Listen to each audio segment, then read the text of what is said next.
You know, school is back in session for a lot of kids around San Diego County this month, and you may be wondering, does my child need any shots? Well, the County Health and Human Services Agency probably has an answer for you.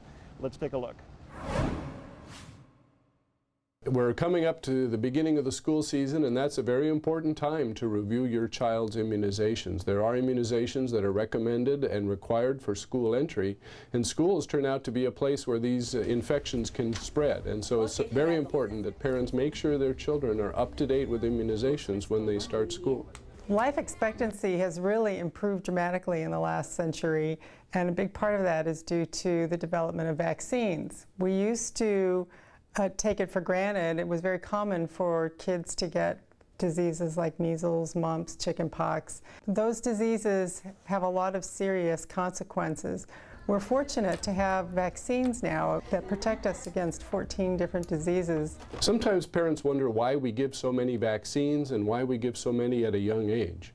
And the reason for that is that it takes several doses of most vaccines in order to become protected.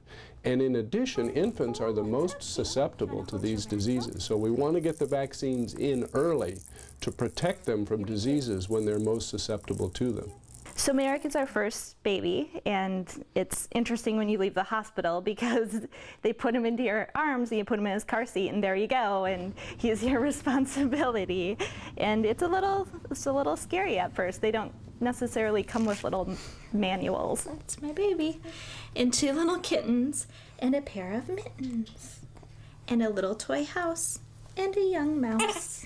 You know, one of the best pieces of advice that we got from our pediatrician was that ultimately, you know, your parental instinct is the best indicator for what you should be doing with your baby. So once we kind of accepted that, that made things a little bit easier. Also, as a part of that, we think that protecting him from illness is important because, you know, little kids, they get sick and they can't fight it off as well as we can as adults. So we found that vaccination is a part of kind of that package.